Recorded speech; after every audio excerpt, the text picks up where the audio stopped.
What's good? It's Armchair CMOs. It's Vaughn and Jules. Jules, what's up? Hey y'all, how's it going? How'd your weekend go on? Pretty chill, pretty chill. The highlight, not even a weekend. Like my weekend was set up for success after Thursday. I got my like COVID booster shot and I thought I was gonna Mhm. die. Oh, Like really? had the worst side effects ever. So I thought good thing it didn't linger, it didn't ruin my weekend. It was over by Thursday. Like I got it on Wednesday and Thursday I was like curled up in the fetal position for a whole day. I need to go get mine. I'm scared. But the But flu shot did make me sick this year, so yeah, other than that, Friday, Saturday, Sunday has been cool. Watched Gladiator 1 last night, and then we went to see Gladiator 2 this afternoon. that's fun. Two thumbs up. But enough about me. What about you, Jules? What have you been up to this weekend? Not a whole lot. My weekend started poorly with the Steelers lost Thursday night in that awesome like snow globe game, which was very fun to watch, but it did not go the way I wanted. And then it got worse yesterday when Pitt lost to Louisville. And then it got even worse today when Pitt lost to Wisconsin in men's basketball. So I just had a bad sports weekend. Not a bad weekend, but a bad sports weekend. Um, did you watch the women National Women's Soccer League game last night? So we Final? literally, I feel like we turned it on right after we finished watching Gladiator and caught like the last 30 minutes of play. It was intense. I mean, a one nil final score is like that means the like the whole second half is like really a scramble of Washington trying to score. So it was cool. It was cool to watch. It was cool. Um, Obviously we're rooting for Washington for personal reasons, right? Like we talked about on the show before. We're DC folks, but also like one of my interns works for the Spirit. I met some people there, but it was a cool story that Marta, who's from Brazil, who's on Orlando, like her mom was at the game. It was like the first time she's seen her play in the US. So that was a Mhm. cool story.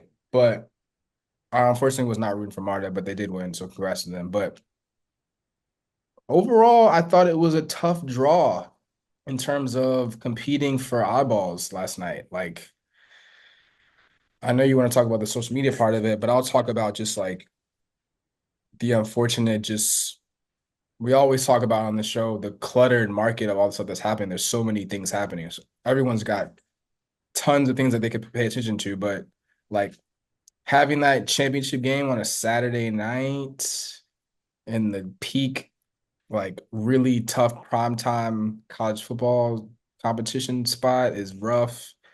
You know, the championship game was in Kansas City, which was cool, cool neutral site. But literally at the Chiefs Stadium, Kansas played the Fighting Deion Sanders Colorado Boulder, Colorado Buffaloes, like in one of the biggest games of the day. So like tons of things happening just in that market that day. Like the crowd looked good. It looked like a good crowd, but at the same time, like I feel like maybe a different time. I don't know. Do you recall what channel it was on? I'm trying to find it. It was on CBS. Okay. I mean, that had to Oh. help. But I don't remember if it was like CBS, or if it was Paramount Plus because I don't have regular TV. So I watched it on my Roku, but I watched it on Paramount Plus. So Yeah. it might have been CBS or it might have been like only on Paramount Plus. I'm not sure. I'm trying to find it now, but it's probably not that important. Um, yeah, you mentioned like the timing of the game, which I do think is important. I just noticed like truly before I logged on tonight, so obviously I'm like constantly kind of one of those chronically online people. Um, and so I see like everything that comes through Instagram feeds. And I noticed like a remarkable absence of posts about the game last night from anything that wasn't like the Spirit account on Instagram and wasn't the like a women's sports account like ESPNW or like just women's sports or some of those other like bigger or like the Gist or whatever, any of those like bigger accounts that cover women's sports.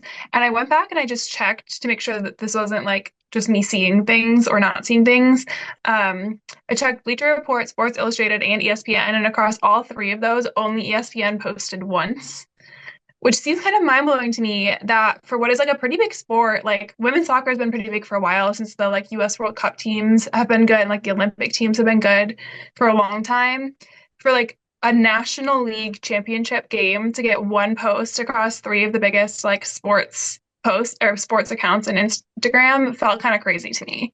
Um, Though then I looked at like ESPNW and there like were six or seven posts Yeah. and like just women's sports obviously posted a lot. So there was coverage, but just not on like those kind of broader um accounts, which I just found odd, Yeah, I if mean, nothing else. I think I agree that we'd like to see more, but I also think it tracks because like especially like the ESPN and Sports Center, specifically the Sports Center account, like has turned into this memeable Oh, I content. didn't look at Sports Center. But I also feel like you're right though. Like they're gonna cover those things on the sports specific versions, like extensions of their brand accounts. So like I'm sure it probably was similar for WNBA where you had like one celebratory post on ESPN like main page and then maybe there was a Sports Center highlight, but then the majority of the coverage for WNBA finals probably was on the ESPNW page, right? Like so it makes sense. Like I mean I think, in a moment where we're talking about giving women's sports more coverage is maybe you would like to see more, but at the same time, again, that's also speaks to the clutteredness of a Saturday night in November. Like tons of ranked college football teams played and lost last night. So like there was a ton of stuff going on that gotta compete, gotta fight through the clutter. Though, like one of the posts on Sports Illustrated yesterday, like from yesterday afternoon, I don't know exactly what time, was that Kylie Kelsey, Jason Kelsey's wife, is pregnant. So you're gonna argue that, like, I mean, I know that they're posting based on engagement, right? Like that's why they chose not to post, but and like Jason Kelsey and Travis are so famous right now, so it makes sense. But I just that's what we were talking about. Maybe like our first episode or one of the earlier episodes, like one of the biggest things that's going to lift up women's sports is attention from national media and attention from like the male leagues and that kind of thing. And not posting about like a national league championship that is one of the more popular women's sports, I think is just kind of surprising, I'll say. That's rough. Anyway, other thing that I was paying attention to this week, this isn't news because he announced his retirement back in like September, October, but Rafa lost in the Davis Cup. Rafa Nadal, tennis, for those people who are not tennis fans, Yeah. um, announced his retirement a while back. He said he's going to retire after the Davis Cup, which is a tournament that just happened. And he lost, and then obviously, like, officially was going to be retired. So there's a lot of content all over the internet, again, chronically online, about his retirement that I just thought was really great. Like, there was some really good posts. Nike did an ad, and Nike does this so well. They did an ad that said, "Greatness, it only takes everything." With him like collapse on the court, which I thought was pretty great. Someone else showed that of all of the like 20 times or something like that he's played in the Davis Cup, he lost his first and his last appearance, and every other time he won. Mm. So I think that was just like a really good way of like framing his career. Like ATP Tour, like the men's tour, did a bunch of posts. Wimbledon did a post honoring him. I just thought it was like really well done, kind of across the board, with all the content being released. Yeah, I saw it. I thought it was all well done. I think again, competing with the clutter in a time like this time of year is so hard. And again, like we talked about earlier, offline, like probably would have been a bigger moment for the sports world in general for us casual tennis fans if it was like after a major. Like Davis Cup is like I'm aware, but like Davis Cup is hardcore tennis folks. Like Yeah, like yeah, no, like I wasn't even watching. I wasn't even watching. I was like aware of what it was happening, but right. um, yeah, like if you retired like during the U.S. Open, it definitely would have made like a lot bigger news. Right. But kudos to him for doing it the way he wanted to do it, right? And not having to like he doesn't care about the moment. He wanted to play tennis until he wanted to leave and be done, and now he's done. And I think in terms of like his career, he chose a meaningful moment. So maybe that's what matters. This greatness, it only takes everything. Is this shot of him laying on the court? Hmm. That's dope. That's a dope shot. It's a really good ad, I know. Nike just does that so well. They should. Um, They've been doing it longer than anybody else. that's true. That's true. They like were the OGs. I remain loyal. Someday we should talk about brand loyalty because one of my strongest brand loyalties is to Nike. Amid all of the other like athletic wear brands out there now, I refuse to be a Lulu girl or an Aloe girl or like a Set Active girl or a Gymshark girl. Like I still am decked out in Nike because I think that like Nike just represents the athletes that I still want to be, even though like I'm old now and washed up. You know what I mean? So Very true. I uh, mean, that someday. is. I mean, we always make it seem like that our age gap is a lot bigger than it is, but like, the kid, like the people that I grew up watching, right? Like, they're Nike folks. Like, I was raised Yeah. like, even in tennis, like Pete Sampras and Andre Agassi are my guys. Like, I mean, my first car was named Serena after Serena Williams, who, like, Nike had some of the greatest ads with Serena in them. So, your first what? Your first what? Your car? my first car that I bought myself, the first car that I bought for myself. You named your car after the greatest women's athlete of all time. Cool, cool, cool, Yeah. cool, cool, cool. All right, moving on to somebody to something we don't think was as well done as the Rafa retirement content. I know you had a pretty strong reaction to the new like Dick's Sporting Goods ad or video with Dak Prescott. Yeah, I want to shout out. We talked about Jordan Rogers on here before, former Nike guy. That's just like really puts out really good content about the brand, uh, like implications of certain marketing that comes out in sports and out of sports. But he brought this to our attention on his Instagram subscriptions or channel, whatever that is, where he can send messages to his followers. And he kind of pointed out a new Dick's Sporting Goods campaign that initially I just only saw the spot that had Dak Prescott from Dallas Cowboys in it. Video is like 2+ minutes, and like a lot of the commentary, which I agree with from Jordan, was like it was long and it wasn't formatted for social. It just seemed rough. Do you want to explain the whole like campaign? So what we discovered after we looked more into it though is like it's actually a whole campaign. So it's not just uh a Dak Prescott ad, which we can critique it from that lens, but like let's all like you said, let's get the context of the whole campaign. So it's Dick's Sporting Goods and connecting with four major athletes that represent four major cities in the state of Texas. So Biles from Houston, Chris Paul in San Antonio, Quinn Ewers from the Texas football team, University of Texas football team, and Dak Prescott from Dallas Cowboys. And so the concept is there's these displays in the stores and they're trying to say who decorated the best and like there's a charitable aspect to it and it's like this really regional focus campaign that's got activating these really cool faces and really big prominent names in those sports. Like the Quinn Ewers spot with Texas also brings in Matthew McConaughey. So like this is a really well thought out campaign, big picture. Spent a lot of money on it, obviously too. It touches all these different sports. Got the NIL aspect to it as well. So like this is a very, very strategic, well done strategic campaign for this time of year for the holidays. Our critique of it is the videos of them individually like are too long and they're kind of boring. Like I think this is something that we hear is troublesome all the time is trying to get athletes, especially when you're now in the NIL space when there's so many more athletes trying to do these spots where they got to read scripts and stuff. Like some people just don't have the personality to carry these like you need them to. So for them to be longer, that shows more, right? It shows that they're not actors, right? Like it shows that they're reading the teleprompter. And I think like like I think the ideas and the concept of the whole campaign is amazing. Like I'm a big fan of Dick's Sporting Goods. Used to work there a long time ago. Would love to work there again.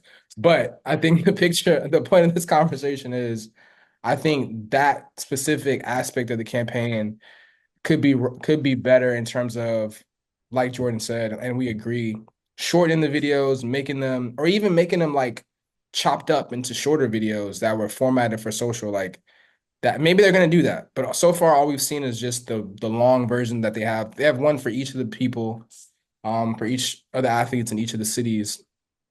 But then the second part of the conversation goes specifically to Dak Prescott, unfortunately, because they eventually turned the comments off because like it asked this question of how do you think he did in decorating his place in the store? And of course, the Cowboys had like until they won today, had like two wins. So the comments were getting crushed because they weren't having a good season. So it just brings up this conversation of, what do you do in those situations? Like, how do you pivot? Do you even need to care to pivot? Like, you know, if you're not going to change the athlete or change the direction that you're going to go, you know, how do we feel about turning comments off? Like, it's just, there's so many different dynamics these days with doing things on social and having that, being able, the gift and the curse that comes with getting that immediate response from people as soon as you post it. Either they're gonna tell you they love it, or they hate it right away, and you got to be prepared for that. So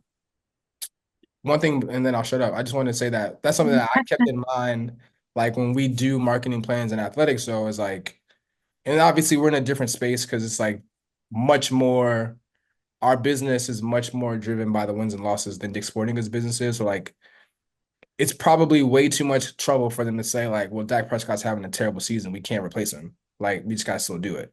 But for us, if we are planning a marketing plan for the basketball season and we start off 5-0, there's some things that we might be doing for game six because we had some extra money tucked away, ready to pivot and really double down. Or the opposite, start off 0-5, and we're not going to do that promo on game six because it's going to be a waste of our money because no one's going to come because we're like, got no momentum and no one cares. So just something to always keep in mind when you're doing marketing, and something that I've always tried to keep in mind is like just being flexible and being ready to adjust for the things that we don't control, which is the number one thing that we don't control is wins and losses because we can't go out there and throw a touchdown or make a three, but we got to be ready for what comes and how that affects what we do every day.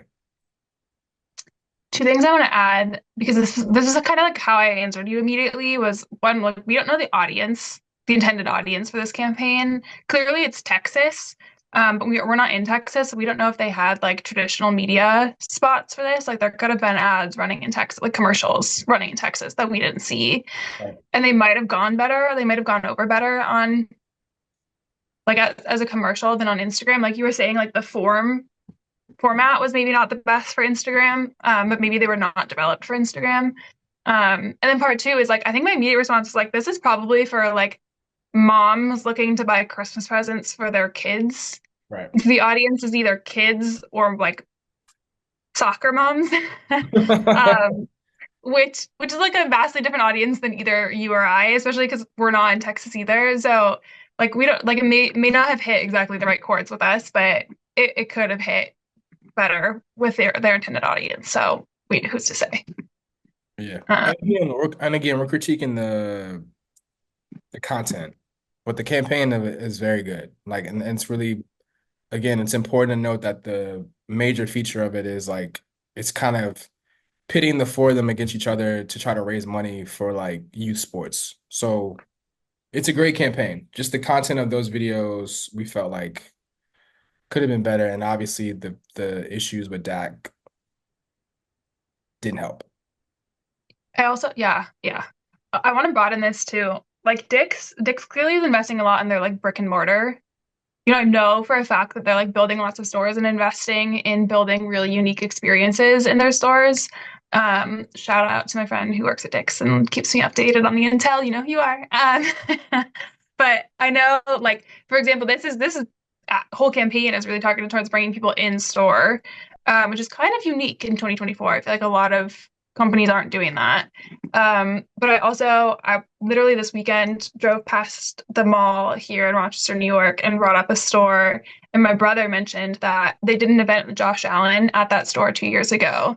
And Josh Allen in upstate New York is like a superhero. Everyone loves the Bills.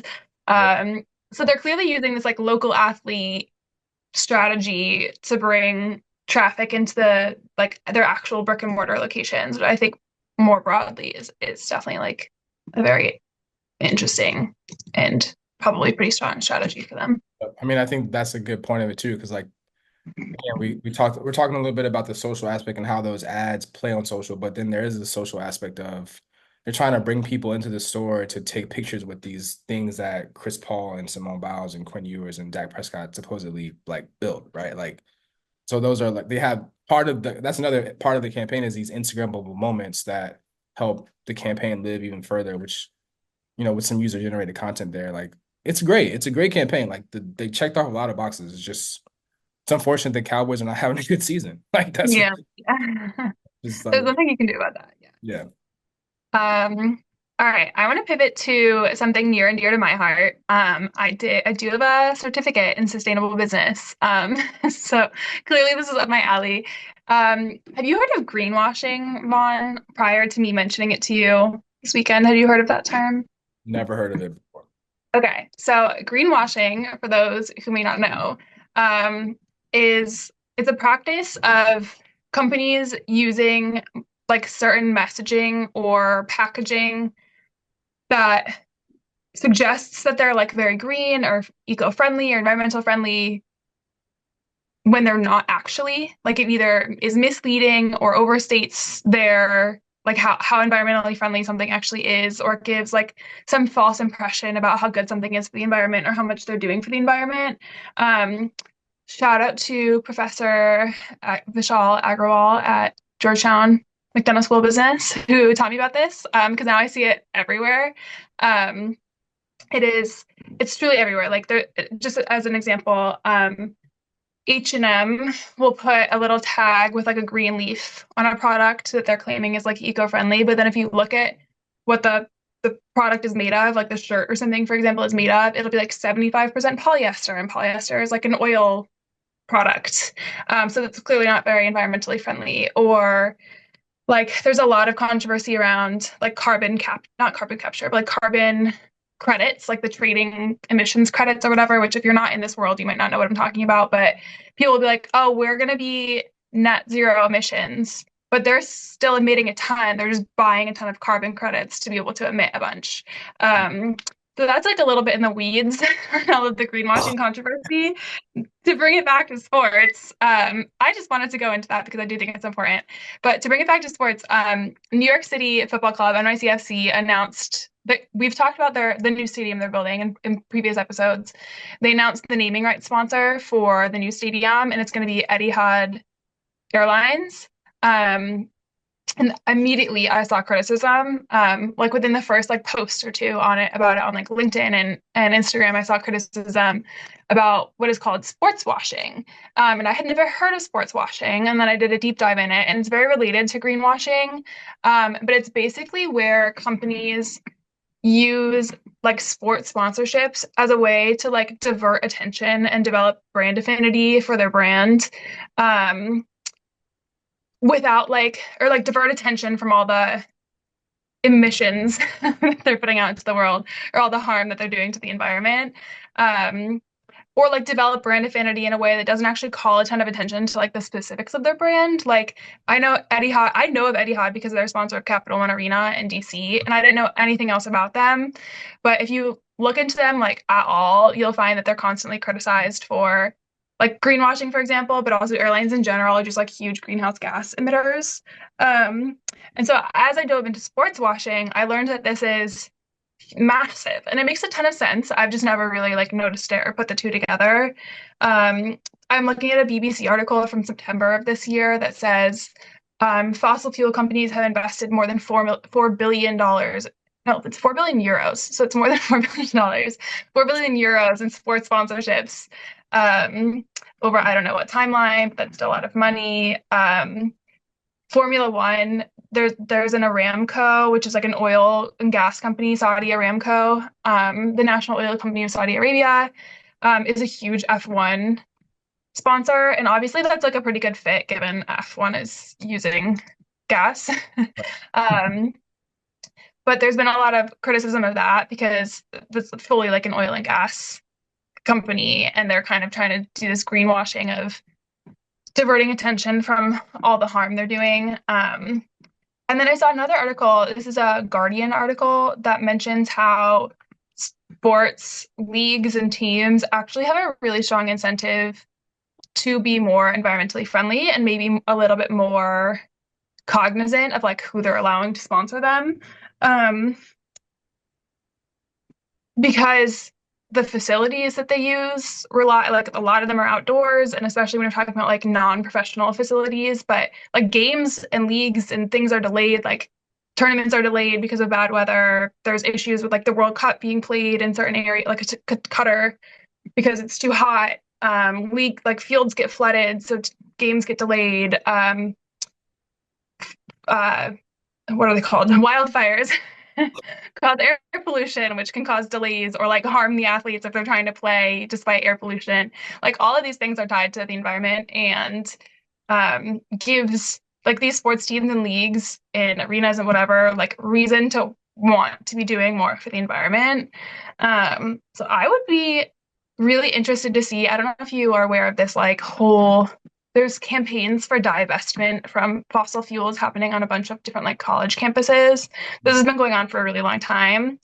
But I would be very curious to see if there's like similar campaigns that start popping up in the sports world. It would be kind of like reverse divestment, where like the sports teams and leagues are refusing sponsorship from some of these like really bad emitters of greenhouse gases. Anyway, really interesting topic. Was not really aware of it. Totally took a deep dive. Curious for your thoughts. It's tough because it's tough because everyone needs money. Like For sponsorship sure. revenue is so important. It's such an important stream to And how obviously, a we lot of all those companies get have paid. the money. So. Yeah, and all these like the companies that are doing this stuff that's hurting the environment are the ones that have the most money. Like And yeah. we'll see too. Like, I can't see necessarily in Formula One there being like that big call to like quote unquote divest, but like NYCFC, like New York City is a very progressive place. Like, I can see their fans maybe being more upset about that than some other like leagues, for example, or other areas. Yeah. I mean maybe like how popular is NYCFC though? Right? Like I mean, let's I see. mean, they're building a brand new stadium. Like, they've got to have a pretty solid fan base there. Is that in replace of the Red Bulls or in addition to? I think it's in addition to. NYCFC, I don't know. I think they might be. We're talking MLS, right? Yeah. Yeah, the Red Bulls are in New York, but they play in New Jersey. Yeah, New York Red Bulls. There's two teams. Okay. Yeah, I don't know if there's like a preferred team. I'm Yeah. not sure. Anyway, did you learn something today? You always ask me. Oh, I learned a lot just now. That's There you go. yeah. I Um, never heard of I had never heard of sports washing or greenwashing, and it totally makes sense. Like it's been in front of our faces for forever. Like yeah, I'm very curious. I mean, I'm a little bit in both worlds kind of a lot. Like I'm paying attention to things going on in both worlds. So the fact that sports washing was even new to me means like hopefully it'll be kind of a growing conversation. But obviously it's kind of at the very beginning of anyone calling attention to this. I think, unless I'm like 10 years late to the game, but all right.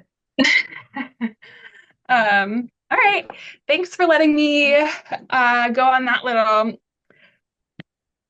tangent. Not quite a tangent. It's definitely relevant. But we know that I really wanted to talk about. Um, let's talk about something else I love. Fashion in sports. I think we've talked a little bit about this in almost every podcast, like in some way or another, it comes up. But we both saw this post this week from the Instagram account, like Business of Fashion. They talked about like fashion in sports. Is it too much or has it gone too far? Which we both thought was just like a really interesting conversation that we wanted to delve into here. Um, so what do you think, Vaughn? Do you think it's gone too far? I mean, I think it depends on what lens you're asking that question, right? Like my answer overall is no. I feel like I think that the fact that over the past, what do you say, 2019, maybe 2018, maybe even Somewhere earlier, like when it started getting big.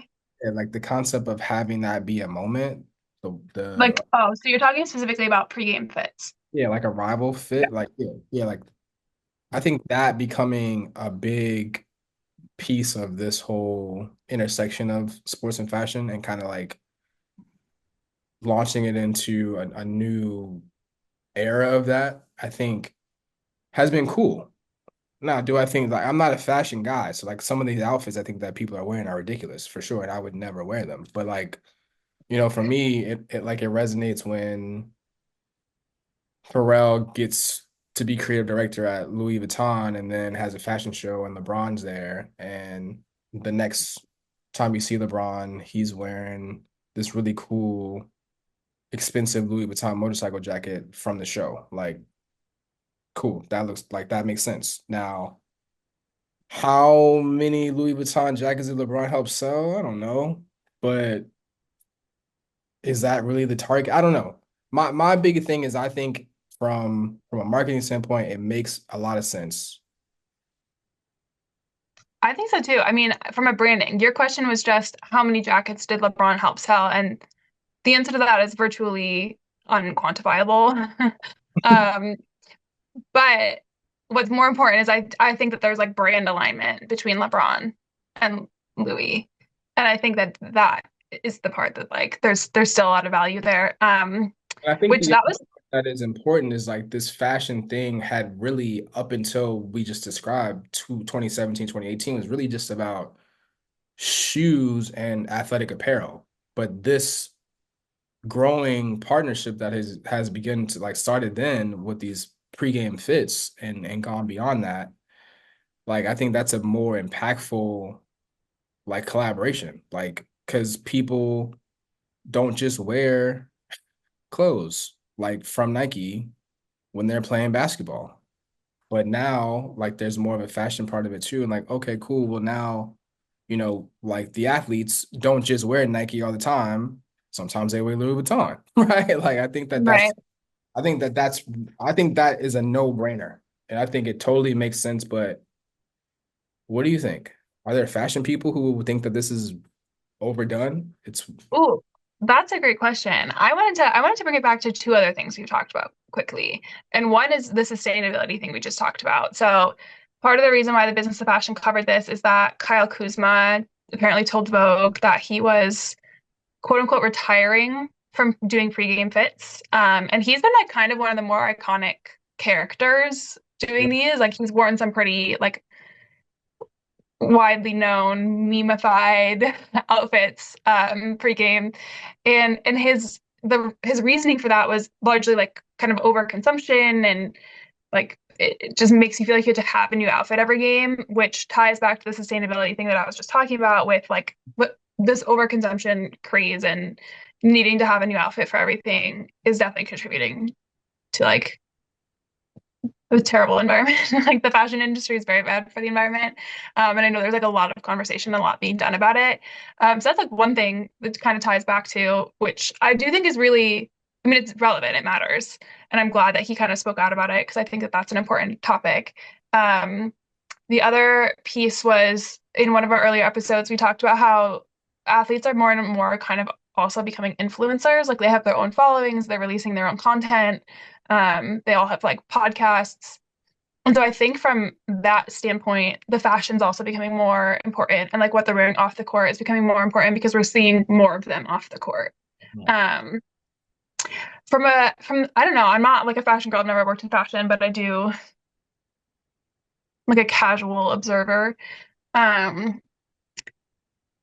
there's no part of me that thinks it's gone too far. Maybe if you're like elitist and snobby, you think that like these athletes and the way that they're wearing the brands is like not quote unquote like the correct or in Yep. tradition or something. But I think there's like a lot of natural alignment. My biggest thing that I've been saying for years is fashion and sport and fashion and WAGs, wives and girlfriends in sport, like is a big thing. Like this is something we need to be talking about.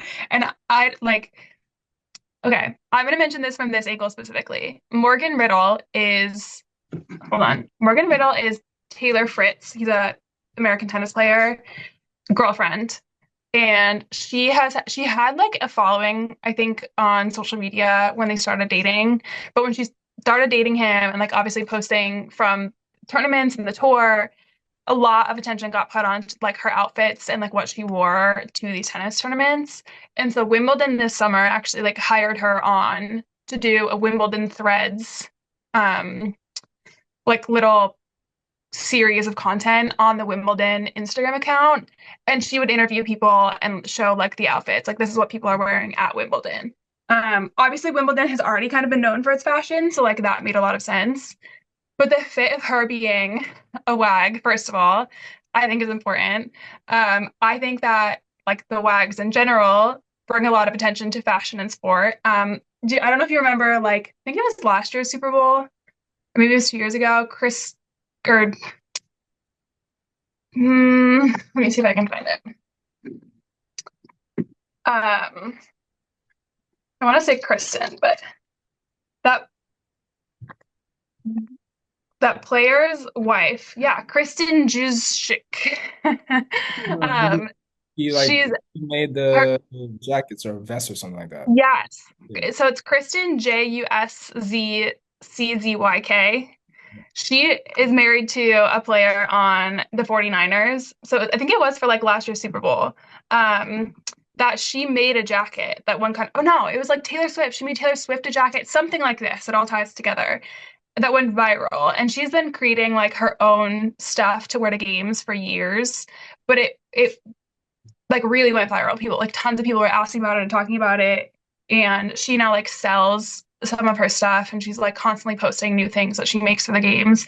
So it's like another, again, wag where the fashion matters.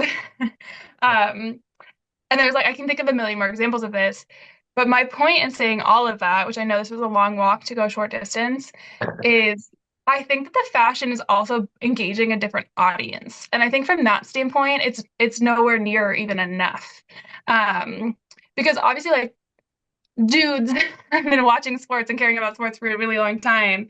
Um, but when like fashion influencers and wives and girlfriends who might have like a primarily female audience, like if they have a following, are now getting women engaged with the sport tied to the fashion, that means more revenue for the brands who are sponsoring. That means like more ability, like a wider range of brands who may want to sponsor because like you're expanding the audience, which means more money for the teams. It means more viewership for the streamers and the channel, like the broadcasters. So I think from that perspective, like there could be even more done. I don't think it's like definitely don't think it's enough. Yeah, I think it's definitely sports and fashion is definitely a partnership, a collaboration that has existed and should continue to grow. I think it seems like this is pointing the finger at one that specific thing that we talked about, the arrival fits and how that's become a gimmick in some cases. But I'm all about it from what I talked about earlier, but also like in this NIL athlete empowerment era, like it's about what else are you? It's about, you're more than an athlete, you're athlete and what else? And if you happen to like fashion, like that's an opportunity for you to get your fits off and like explore your creativity and show who you are outside of being an athlete. So I think that's great. But I do get it if there are fashion purists who are, Purist is a good word. yeah, who are like, we don't need these big names. Like, we don't need them to be involved. We just Even need, like the celebrity yeah, component or something. like you didn't, like I could understand them saying that it's unnecessary and it's too much. And they're bringing, I mean, it's like elite that elitist attitude towards anything is always bad. Like you want to keep it for us over here and not let other people in. I think that's always a bad approach to anything in our society to try to keep things segregated, for lack of a better word. So just It's it's let the it's guys do. almost like the shut up and dribble thing. Yes, it very much is like, Yeah. and the gimmicky stuff, you know it's a gimmick, and the people, the consumer is like not dumb. So that doesn't mean that you need to stop doing it. Just need to make sure that's authentic. And let's also like really give another shout out like to what we talked about last week with the spirit and with what Damo's doing. Like that's a complete like showcase of the intersection and the collaboration that fashions and sports has, and it do it in a really cool way that actually like makes a lot of sense. So I don't know. I'm like again, I'm not a fashion guy. I just, I wear hoodies every day and Nike but I want to say one more thing um, about what you asked. Like, are people in the fashion world saying it's too much with this like the convergence with the sports world? And I want to point out a few things that I think say no. Like, I think there's a few areas where you can point to that show the fashion world is actually really embracing athletes. One thing being something you mentioned a few weeks ago with the Met Gala yeah, board or like co-chairs or whatever, like a good chunk of those co-chairs are athletes, or at least a few. Um, LeBron being one of them. I think that's like one area that shows at least like Anna Wintour and Vogue are like really embracing sports. And there's a ton of other examples of Vogue. Like I can't remember the specifics, but I think like Vogue has done potentially like interviews with Caitlin Clark or Angel Reese or I don't know, whatever, various things that show they're really embracing it. And then the other thing being Coco Gauff. This maybe like right ahead of the US Open announced her collab with American Eagle, yeah, which I also think is like really strong like fit of audiences. Like Coco Gauff's a Gen Z and she's like pretty adored. And American Eagle, I think, is like a little bit younger audience. And kind of like speaks to those same people. And so Coco Gauff, like I think co-designed a line for American Eagle and then announced it right before the US Open, which obviously she won last year. That was like her first major. So I think that was also good timing. But if there's a pretty iconic brand in the US at least, partnering with athletes to design clothes, I think that's also like a sign that the fashion world is actually embracing the influence that athletes have. right.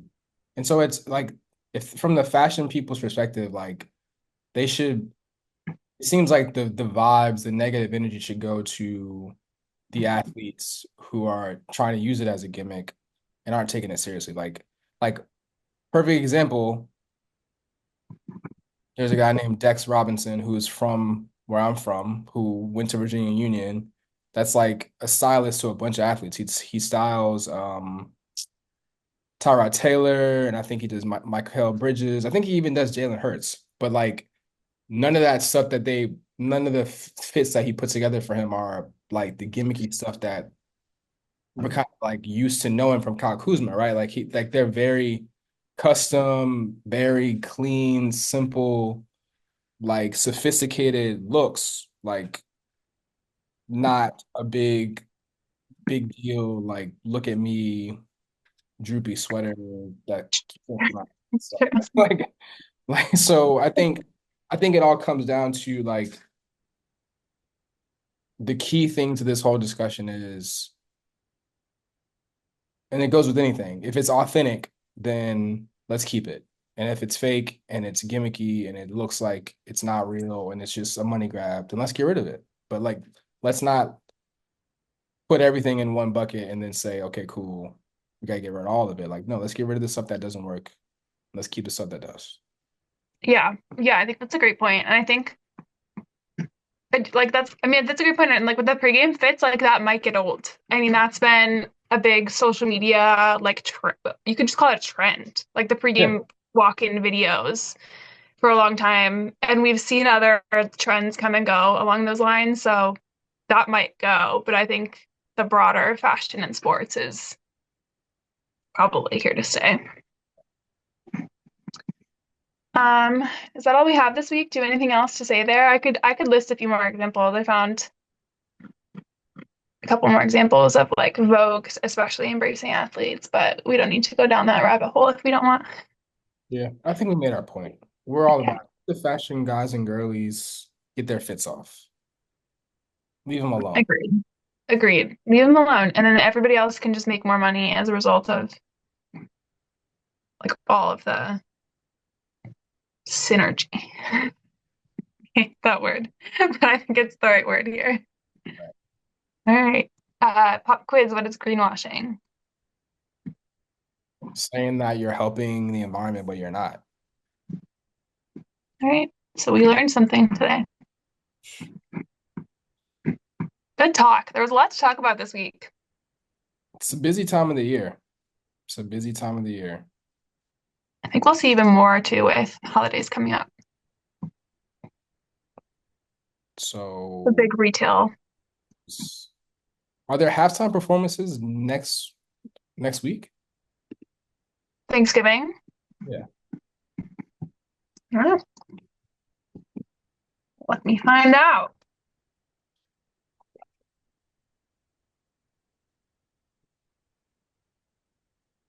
Yes, NFL Thanksgiving games will feature Shabuzi, Lainey Wilson, and Lindsey Sterling. I don't know who the other two are, but I know who Shabuzi is. Shabuzi will take the stage as part of the Lions halftime show. Got you. Lainey Wilson, Grammy Award winning and reigning ACM and CMA Entertainer of the Year, will perform during Dallas Cowboys. And violinist Lindsey Sterling will play at Green Bay Packers against the Dolphins. Since you're a music guy too, you want to talk about how Shabuzi and someone else who I can't think of were like totally snubbed at the Country Music Awards this weekend. I think it was the Country Music Awards. I don't follow country music, but I saw this. It made big news. Shabuzi and Beyonce? N no, I don't think it was Beyonce. It was another like black male. I don't know. I don't listen to country music either. All I did right, see not that drama important. with Shabuzi getting some old guy trying to use Shabuzi as a joke or something that was very awkward. Um, but shout out to Shabuzi. He's from Virginia. Oh, I didn't know that. I know I that. do like him. I'm not a country. I made a playlist this summer called Almost Country, and it had a bunch of artists like Shabuzi and like Beyonce and maybe a few other songs that like gave country a little bit, or they were calling themselves country, but there was also like a blend of other genres, other influences. Um, and that was the vibe this summer, but that's the closest I get to listening to country. So, all right. Well, good combo bond. We'll be back next week with more stuff, more topics. So hopefully we'll have more to talk about than Thanksgiving football, but we'll see. I'm sure one more will happen. You know what also is big this week? A lot of preseason, not preseason, but a lot of um neutral site tournaments for college basketball. So maybe something crazy will happen. That's true. Those could be interesting to talk about in more detail too. All right, Jules. Good to see you. All right. Talk to you next week. Bye-bye. Have a good Thanksgiving. Thanks, you too. All right, bye. Bye.